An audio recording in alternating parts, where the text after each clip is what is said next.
إن الحمد لله نحمده ونستعينه ونستغفره ونعوذ بالله من شرور أنفسنا ومن سيئات أعمالنا.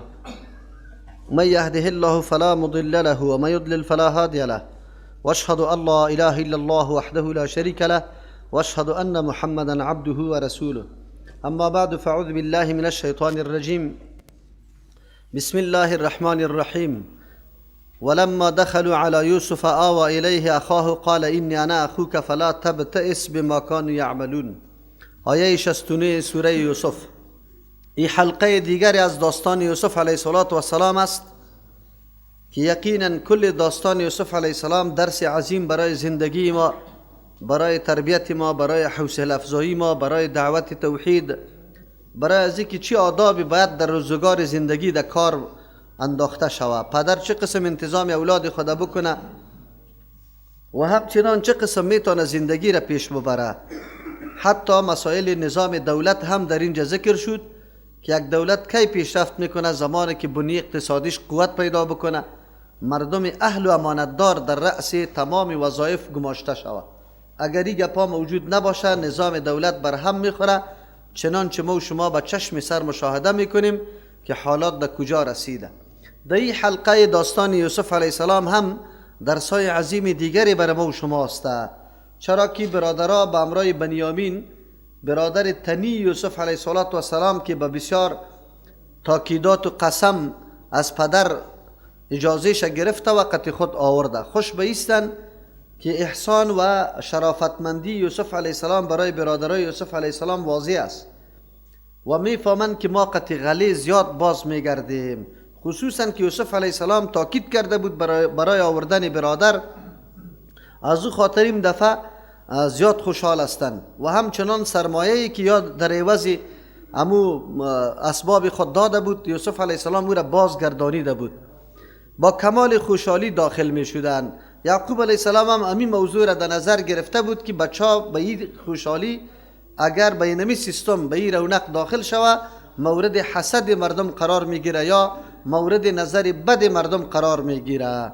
به خاطر از اینکه عاین یا کسی که نظر کننده است یارا ضرر نرسانه، یعقوب علیه السلام بعضی تدابیر ظاهری را برش بیان کرد، اما خود یعقوب علیه السلام اتکا به اسباب نکرده بود بلکه اتکا به الله بود. لیکن واضح شد آن چیزی را که الله مقدر کرده بود تقدیر، وسایل ظاهری مانع فیصله ازلی الله متعال نشد، بلکه همون چیزی که یا نمیخواستن واقع شد.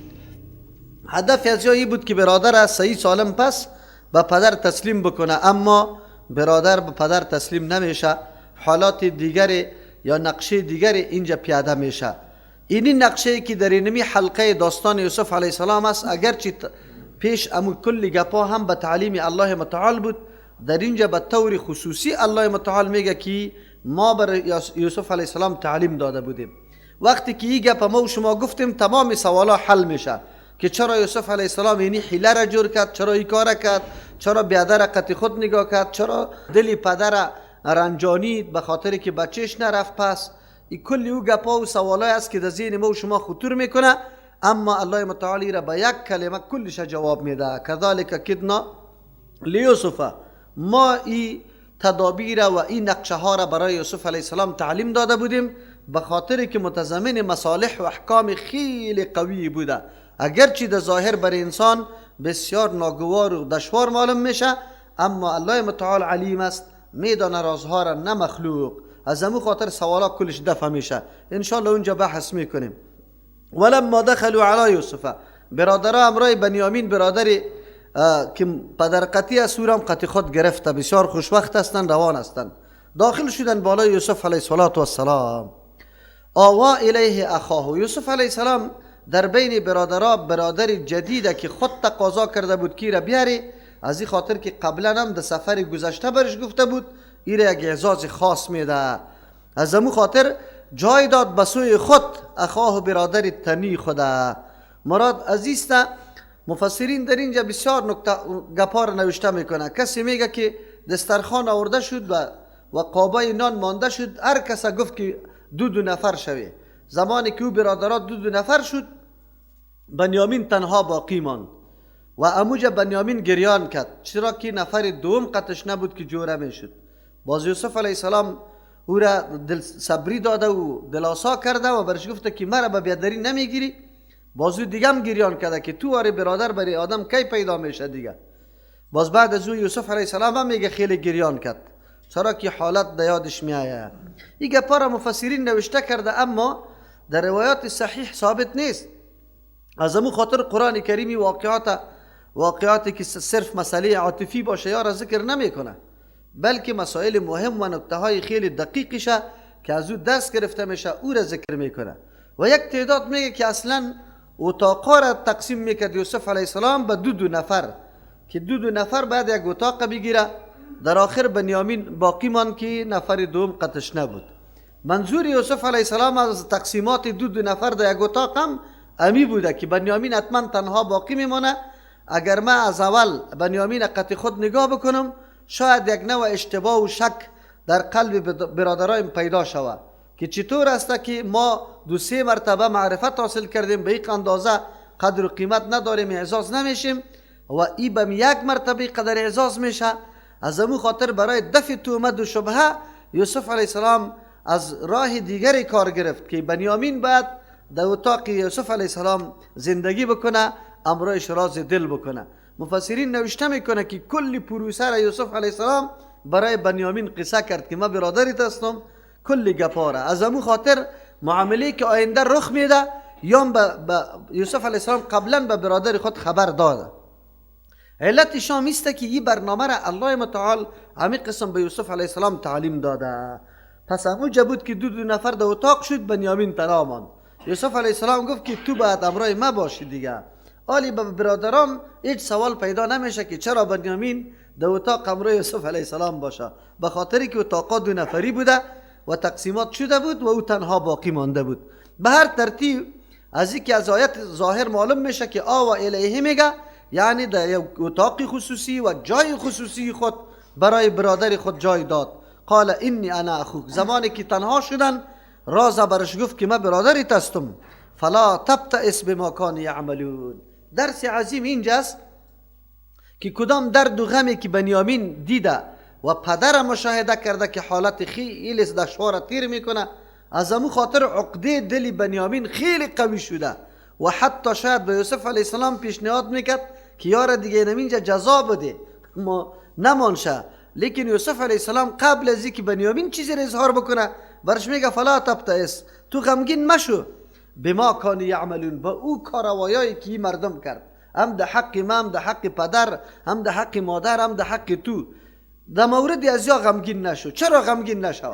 یک درس عظیم است. پیغمبر علیه السلام که در حدیث میفرمه ان امر المؤمن كله خیر، امر مؤمن کلش خیر است. اگر تکلیف برش میرسه صبر میکنه، الله پاداش خیلی از او کده اضافه را الله برش میده.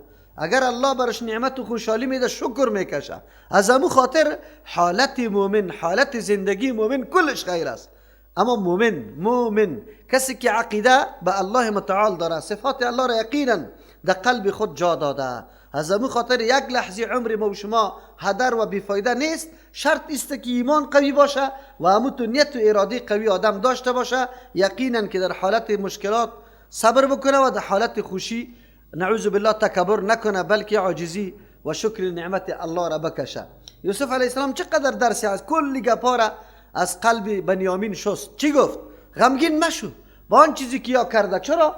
الله پاداش اینمی گپا، این ظلم و زیادتی که در حق ما شده الله ای را داده نیست بر ما. البته این دادن الله یا پاداش الله گاهی در دنیا هم هویدا و آشکارا میشه و گاهی نمیشه.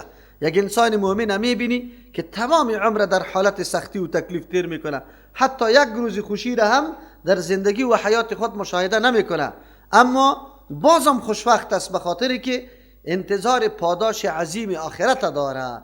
انسان باید در فراز و نشیب زندگی خود بسیار خسته و خفه نشوه، مایوس هم نشوه که چرا پول ندارم، چرا فلان چیزم مفقود است، چرا دینمی هدف نمیرسم. نه، فقط هر مصیبت یا رنجی که در زندگی برای تو میرسه شرط است که عقیده درست داشته باشی. الله متعال او را همونطور هدر نمیکنه. یقینا چقدر گپی خیلی مهم است که انسان تسلی تمام مظلومیت خود با چی؟ طمع داشتن یا امید داشتن پاداش الله متعال در آخرت به او موکول بسازه، به او بسپاره. این یکی از جمله امیدهای است که قلب انسان از سیراب می سازه. امو یأس و ناامیدی که در مفکوره انسان، در ذهن انسان پیدا میشه، او را کلش زائل می سازه.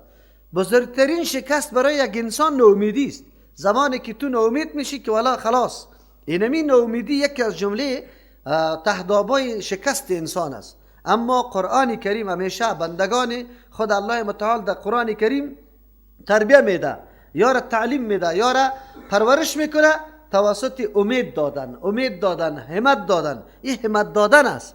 از همون خاطر یوسف علیه السلام برادر خود میگه، چرا که برای او وحی میشه، حقیقت امر میدانه که این گپای ما و شما پاداش عظیم داره، خیر است. حالی هم یک تعداد دوستای ما یقینا که در مضیقه قرار داره، در مشکل قرار داره، انواع چیستا ظلم بدگویی در مقابلش میشه، اما یا فقط امی گپا باید بدانه که الله این صحنه را میبینه. تو که کدام حرکت آغاز کرده ای، نه به خاطر کلانتراشی خود، نه به خاطر ازی که پیش مردم شهرت پیدا کنم، نه به خاطر ازیست که نعوذ بالله مردم مرا بسیار بالا بدانه یا دستی مرا کسی بوسه بکنه، تو به غرض اشاعت دین الله متعال قدم برداشتی. تکلیفی که در ای را برات میرسه، ای را بدانی که طلاست. الله متعال عوضش برات داده رایسته، اگر در دنیا نشد آخرت هست. فلما جهزهم بجهازهم، آلی تدابیر گرفته میشه که بنیامین چه قسم امرای یوسف علیه السلام باقی بمانه، برادرها را در سفر چی برابر میکنه. این تدابیر توسط تعلیم الله متعال به یوسف علیه السلام صورت گرفته. یوسف علیه السلام گاهی نمیخواست که پدر مهربان خود سخت دلش افگار بکنه، دلش رنج بده به نگاه کردن بنیامین، اما الله متعال در این مصلحت های خیلی زیاد بوده.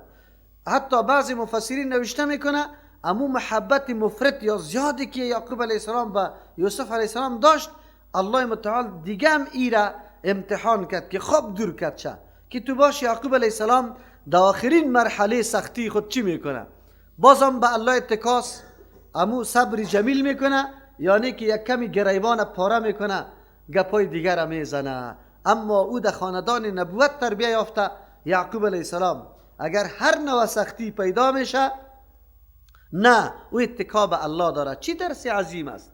ببینی که یک بچه خو رفت، بچه دوم هم عالی نظر به شریعت یعقوب علیه السلام غلام ابدی شد، چرا که قانون از وایی بود که کسی دزدی میکرد او برای امو مالک مال بالکل غلام جرمی شد. دیگه ای غم بالای غم خیلی بزرگ بود. یک طرف یوسف علیه السلام گم، حتی سرنوشت زندگیش معلوم نه، دوم طرف بچه‌ای که سرش یک کمی چشم یخ میکرد، امو هم من حیث ابدی غلام جرم میشه. این سخت‌ترین گپ است که دو اولاد یک انسان با او اولادایی که یعقوب علیه السلام طمع عزیره داره که راه دعوت پیش ببره، او را از دست میده. این را میگه فرط مصیبت، لیکن در فرط مصیبت هم یعقوب علیه السلام حوصله را از دست نمیده. میایه برای ما و شما که یوسف علیه السلام بعد از این باز چی میگه و چی گپا را پیش میکنه، چی درسای عظیم است برای ما و شما. فلما جهزهم، هرگاه که آماده کرد برای برادرای خود یوسف علیه السلام به جهازهم، به اسباب و مالی که یا تقاضا و ضرورت داشتن، جعل السقایت، گردانید جام. سقایه امو جامی بود که اصلا جام آبخوری بود، لیکن توسط از او پیمانه میکرد. گندم، جو، جواری در او زمان به طریق طول نبود، همیشه به طریق پیمانه پرداخته میشد. از او خاطر در او زمان هم پیمانه بوده. ما و شما منک برش میگیم، منک مثل که تیل و ایگه پاره منک میکنه. سابق روغن هم همینطور منک میشود، پیمانه بود. و این را مفسرین نوشته میکنه که از طلا بود، بعضی میگه از نقره بود. خو خیلی جام تاریخی و قیمتی بوده و خیلی زیاد جام کلان بوده که پیمانه میشد، غله را توسط ازی تقسیمات میکرد. دیگه این را ده چی کرد؟ جعل السقایت فی رحل اخیه، گردانید می جامع در بار برادری خود. ثم اذن مؤذن، بعد از او جارچی و اعلانچی اعلان کرد. مؤذن کسی که اعلان میکنه ایتها العیر، ای قافله والا، انکم لسارقون، یقینا شما دزداستی. اینا آلی این آواز خود یوسف علیه السلام کرده؟ نه، بلکه به حکم یوسف علیه السلام توسط کی؟ امون نفرا و اسکرایش قافله را صدا زد: مردم شما دزداستی، خیرت است، چی گپ است؟ قالو، گفتن مطابق علمشان برادرای یوسف علیه السلام خو معلومات نداشتن، آن چیزی که در زیر نظرش بوده هیچ نوع خیانت نبوده. و اقبلوا علیهم، روی دور دادن، متوجه شدن بالای امی جارچا، کسایی که اعلان کرده بود، صدا زده بود از پشت سر، دور خوردن، گفتن ماذا تفقدون، چی چیزا گم کرده؟ چرا ما را دزد میگی؟ چی را گم کرده؟ قالو، مردم ها قاصدا میگه از لشکر یوسف علیه السلام: نفقدو سواع الملک، ما گم کردیم امو پیمانه پاچا را. پیمانه خلا دادن و این بسیار مهم است، این را ما حتما باید پیدا بکنیم. ولی من جا به حمل بعیر، اگر کسی آوردن میکنه به اینمی جام حمل بعیر، یک بار شتر است، غله برش داده میشه. در او زمان یک بار شتر غله اوه بیشترین ارزش و قیمتی داشت و خیلی نیازمندی بود. و انا به زعیم، امو جارچی میگم ما در مقابل پرداختیم یک بار غله زعیم مکمل ضامن است. در اینجا چند موضوع معلوم میشه. امی تدابیر یوسف علیه السلام گرفت، اما به تعلیم الله متعال گرفتن، جام دباری از او ماندن و به نفر گفت که الا که جام گم است. از امو خاطر جارچیا حقیقت امر یا خبر داره یا نداره. مفسرین در اختلاف نظر دارن که یا یوسف علیه السلام از این معامله خبر کرده یا نه.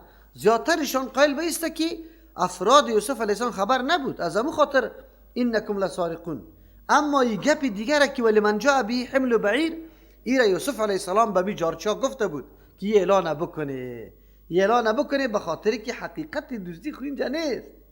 از امو خاطر کسی که را میاره یک بار غلم برش داده میشه که خود امی کار انجام بدن، متوجه نشوه، انعام اعلان شوه.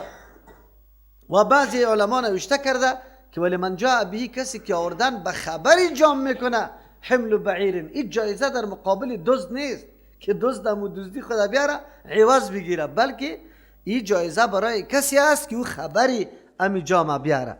به هر ترتیب اینمی قسم تدبیر جور کردن برای مصلحت شرعی که با نص شرعی در تکر نباشه و توسطش حلال الله حرام یا حرام الله حلال نشوه، اینطوری تدبیر گرفتن بالکل درست است، جایز است. یوسف علیه السلام امیطور تدبیر گرفته تا که برادری خود قط خود چیسته باقی بگذاره. اما دوم موضوع خیلی مهم است که آیا انعام گذاشتن برای امچو حالات این چطور است؟ قرآن برای ما میگه که انعام گذاشتن بالکل درست است. از امو خاطر است که در مسئله جهاد یک موضوع جعاله یا انعام است که او را سلب هم میگه در حدیث: من قتل الچیسته قتیلا فله سلبه، کسی که یک کسی را میکشه اسباب و وسایل جنگیش از او نموسته. این اعلانات از طرف دولت یا از طرف پاچا میشه، قماندان جنگی، به خاطر ترغیب مجاهدین که بعد اینی کار شوه و اونمو انعام برش داده میشه. اینطوری انعام گذاری وقتی که از یک جانب باشه بالکل درست است. آلی هم اگر در مسابقات علمی است، اگر در هر جای است، یعنی طور انعام گذاشتن درست است. در این جمع در قرآن کریم برای ما واضح شد چرا که یا انعام گذاشتن که کسی که خبری از این میاره. قالوا تالله لقد علمتم ما جئنا لنفسد في الارض، برادر یوسف علیه السلام میگه تالله قسم به الله، دو زمانم قسم فقط برای با الله خورده شده، یعنی به صفات الله و به نام الله، به چیزی دیگری قسم خوردن جایز نیست. پس قسم در سر اولادم مردم میگه به سخی به زنجیر پیغمبری گپاره میگه این به پیر و به فلان، این کل شرک است. ایرا چیسته اگرچه بعضی علما ایرا شرک اصغر میگه، اما انسان بعد از شرک اصغر و اکبر خود نگاه بکنه. و قسم خوردن زمانی که تو به حق باشی هیچ پروایی نداره ایرا آدم بخوره، خصوصا زمانی که گپی تا خب محکد میسازی که مخاطب در ذهنش یقینی بشینه، در اونجا بالکل قسم خورده میشه. پیغمبر علیه السلام در بسیار حدیث که بیان کرده فوالذی نفسی بیده، قسم به او ذاتی که نفس ما به ید الله متعال است که لایق شان الله است. این قسم یاد کرده. یک بعضی دوستا سر ما میگه پیغمبر که مولوی صاحب تون خیلی زیاد چی است قسم میخوری. ما این قسم ها را به خاطر ازی که گپ خب مؤکد در قلب مخاطب بشینه، اهمیتی سخن درک بکنه. در مسائل توحید و شرک من همیشه ای تاکیدار میکنم، به خاطری که ذهن مخاطب متوجه گپ شوه که اهمیت خیلی زیاد داره. اینجا تالله لقد علمتم، مطابق علم خود بالکل راست میگه. چرا برادرها در پیش نظرشان هیچ نوع دوستی صورت نگرفته. لقد علمتم، آلی براعت خود بیان میکنه. شما میدانیم ما جئنا، ما آمدیم لنفسد فی الارض، که فساد بکنیم در روی زمین. ما برای اولاد یعقوب علیه السلام به او مردم میگه که شما میدانه. ایره به خاطر میگه که دو سه مرتبه یا آمدن تجربه شدن که مردم هیچ نوع چیره نکرده. مفسرین نوشته میکنه که نه، این مردم آنقدر معرفت و شناسایی حاصل شد که زمان داخل مصر میشد دهنهای شترای خود چی میکرد؟ سبتک برش میداد، دهنهایش بسته میکرد که گیای مردم نچره. تا این اندازه را و امانت داری میکرد. از همون خاطر در بین اهل مصر یا شهرت پیدا کردن به تقوا و به این گپا. از همون خاطر یا میگه که شما خو میدانی که ما نامدیم لنفسد فی الارض، نامدیم. نمیگه که ما مفسد نیستیم، نامدیم. چقدر احتیاط است. ایره مردم احتیاط میگه. یک انسان فساد میکنه اما خود نمیفهمه، اما یا میگه ما نامدیم که فساد بکنیم. دزدی معلوم شد که در اصطلاح قرآن کریم دزدی فساد است. چرا فساد است؟ فساد او را میگه که یک شی برای کدام مقصد و غرضی که آباد شده و جور شده پیدا شده از او مقصد برای خراب شود. فساد در شیر وقتی میشه که بوی بگیره، طعام که بوی بگیره فاسد میشه. صحیح است؟ اداره کی فاسد میشه؟ که رشوت ها ده شود. اینی فساد است. اینی را مردم فساد میگه. دزدیم فساد است. چرا؟ امن از بین چی میشه؟ میروه. مردم در اضطراب و پریشانی زندگی میکنه. اینی فساد است. و ما کنا سارقین، ما نیستیم دزدا، ما خود دزدی نکردیم. قالوا فما جزاؤه ان کنتم کاذبین. دو قسم جزاست، یکی جزای حکومت مصر است، یکی جزایی که در شریعت یعقوب علیه السلام است. هر دو جزاها با هم فرق داره. جزای حکومت مصر است کسی دزدی میکنه امو مال دو چندش پس به مالکش باید بپردازه. اگر یک موبایل دزدی کرده 2 موبایل پس عوض به مالک بده. این خو خیلی آسان بود. و بنیامین قتل یوسف علیه السلام هم باقی گذاشتن نمیشد. اما در شریعت یعقوب علیه السلام کسی که دزدی کنه امون نفر در مالک سپرده میشه که غلامش باشه. البته در شریعت ما کلی اردو احکام چی شده؟ منسوخ شده. در شریعت ما زمانی که کسی دزدی میکنه اگر دزدیش یقینی ثابت شد دست قطع میشه. چرا این حدی است که الله متعال ایره گذاشته و بهترین حکم است به خاطر جلوگیری از دزدی ها. از همون خاطر اگر حدود الله مراعات شود بالکل امن در وطن در منطقه مکمل امن حاکمیت پیدا میکنه. آلی به یوسف علیه السلام خو از شریعت پدرش هم معلوم است و الله متعالی تعلیم برش داده. قالوا فما جزاؤه، گفتن پس چیست جزایی تو را آدمی که دزدی کرده باشه؟ ان کنتم کاذبین، اگر شما دروغگوی باشه. نمیگه که شما دروغگوی هستی، اگر باشه دروغگوی. این گپ به خاطر میگه که برادرای یوسف علیه السلام هم نفهمه که یا خود کار کرده ولی ما را محکم گرفته. نه، اگر دروغگوی باشه. اگر به خاطر ایمان که هیچ فکر نکنه که ما را مستقیم دروغگوی میگه. از خودی چیستا بچه یعقوب علیه السلام این سوال میشه. مردم که میگه ای در تاری موی خودشو را بسته کردم، این میره میگه بسته کردن به لفظ و قول خودشان، اعتراف خودشان. از پیشان سوال میکنه اگر این گپ ثابت شود چی معامله شود؟ جزایش چیسته؟ قالوا جزاؤه من وجد فی رحله، جزای تو را آدمی که یافته شود اینمی جام در بارش، فهو جزاؤه، همی خود شخص جزا بدلی اونمو چیزی دزدی شدگی است. یعنی اینمی غلام جور میشه برای در عوض اونمو مالی که دزدی شده. خلاص کذالک نجزی الظالمین، این شریعت ماست. اینمی رقم جزا میدیم ما ظالما را. مراد از ظالمین سارقین است، یعنی جزای سارقین این رقم است. فبدا بعویتهم، نفرایی که آمده برای تلاشی یوسف علیه السلام یارا فهمانده، طرز و طریقه تلاشی را برش نشان داده که اول از بنیامین شروع نکنه، اول از دیگه بارو را خوب دور بیاید تا که در اصل نقطه برسه و جامه بکشه. فبدا بعویتهم، پس شروع کرد بیعیتهم به ظرفای دیگه برادرها قبل امو وعام ظرف میگه مراد از پیش جوالا یا باراسته قبل وعای اخی پیش از باری برادرش ثم استخرجها بعد از کشید جامع من وعای اخی از امو باری برادرش از باری برادر یوسف علیه السلام جامع کشیدن. خب سوالا شد که خب یا کی آواز میدادن که شما چیستی سارق هستی دیگه اون سارق برش گفت حالان که او احتیاط کرده اینطور نگفته که شما سارق هستی گفتی این کنتم سارقین و نگفت که دزد استاد شوه گفت ما گم کردیم چی را جام مالکه و هر کس که خبری از ایرا خودی جام میاره ما ضامنی نمیستیم که یک بار چی هم میدیم چقدر از احتیاط کار میگیره.